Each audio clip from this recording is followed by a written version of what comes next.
for what matters most. We realize it's always been there, quietly waiting. Blank. Underscore. Blank. The sun was just beginning to peek through the tall elm trees when Margaret set down her watering can beside the garden bench. It was a modest bench, made of weather-worn wood and faded iron. It creaked when sat upon, and its paint had peeled away years ago. Yet to Margaret, it was the most beautiful thing in her garden. It was where she and George, her husband of 58 years, used to sit every morning with their tea. George had passed away 3 years ago.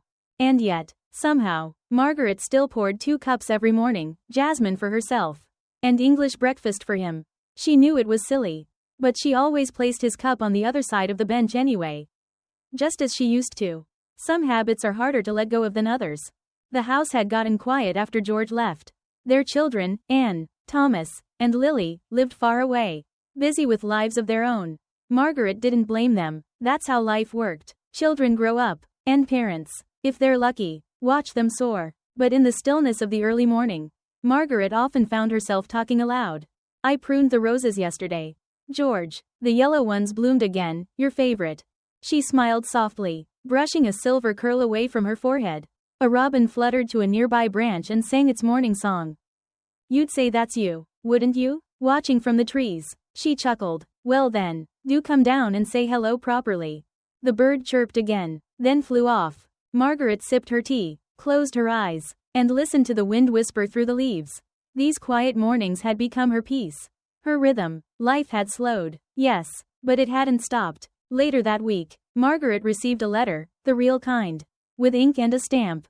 It was from Lily, her youngest, and the one who called the least. Dearest Mum, I know I haven't written in far too long. And I'm sorry, I think about you all the time. I get so caught up. Work, the boys, everything. But this week, I finally sat down and made a decision. I'm coming home for a little while.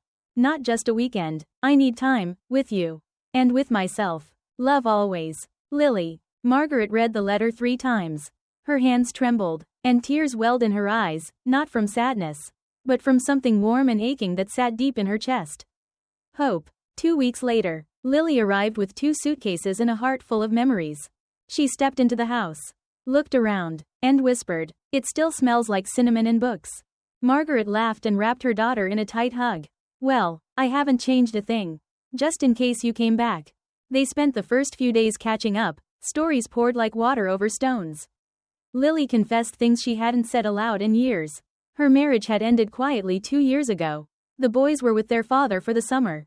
She needed a break. She needed home. Margaret listened without judgment, only love. Then you came to the right place, she said simply. Every morning, Margaret made tea for 2. But now, she handed 1 cup to Lily, and they sat on the garden bench together. Sometimes they spoke, sometimes they didn't need to. One morning, as birds chirped and light danced on the petals, Lily turned to her mother. Mum, she said, did you ever feel like you lost yourself? Margaret thought for a moment. No, she said finally. But I did feel forgotten sometimes.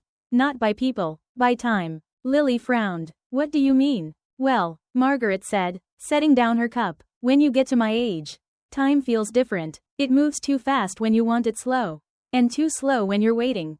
But the hardest part is realizing no one remembers the younger version of you. Not the girl who danced barefoot in the rain. Not the wife who burned the first roast dinner and cried. Not the mother who stayed up all night sewing Halloween costumes. But I remember. Mum, Lily whispered. Yes, you do. And that's what keeps me here. She smiled, her eyes soft. Pieces of me still live in you. That evening, Lily pulled out an old photo album from the bookshelf. Dust clung to the cover. But inside were treasures, yellowed photographs, pressed flowers, postcards from holidays long past. They sat cross-legged on the living room floor, laughing over pictures of bad haircuts and birthday cakes.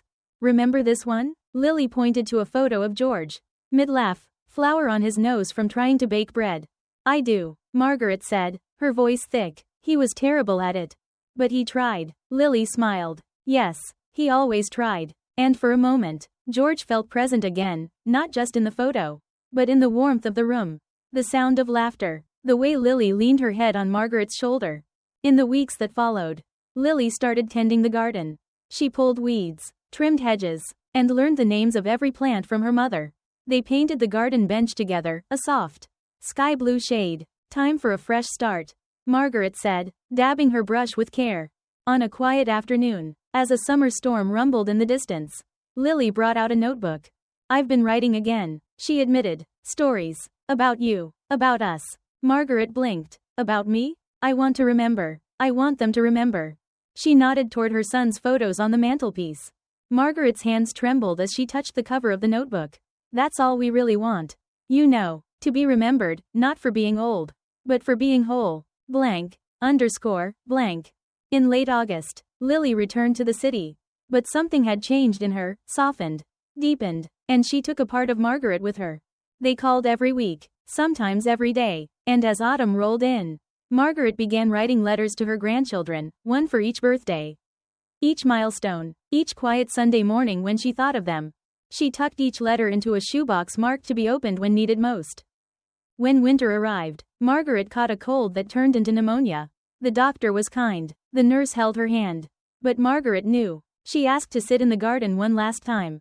Wrapped in blankets, she took her seat on the sky-blue bench, now dusted with frost. I'm ready, George, she whispered. And then she closed her eyes. Blank. Lily returned a day later, tears falling fast as she stepped into the house that still smelled of cinnamon and books. In the garden, the bench stood quietly, a memory, a monument. She sat down, pulled her coat tight, and breathed. And there, resting beside her on the bench, was a single folded note in familiar handwriting. Dear Lily, thank you for coming home when you did. You gave me back my mornings, my laughter, my sense of being more than a memory. Promise me something. Keep writing. Keep growing. Keep remembering, not just me, but all the little things that made us who we were. Love always. Mum. Lily held the note to her chest. And the robins sang from the trees above.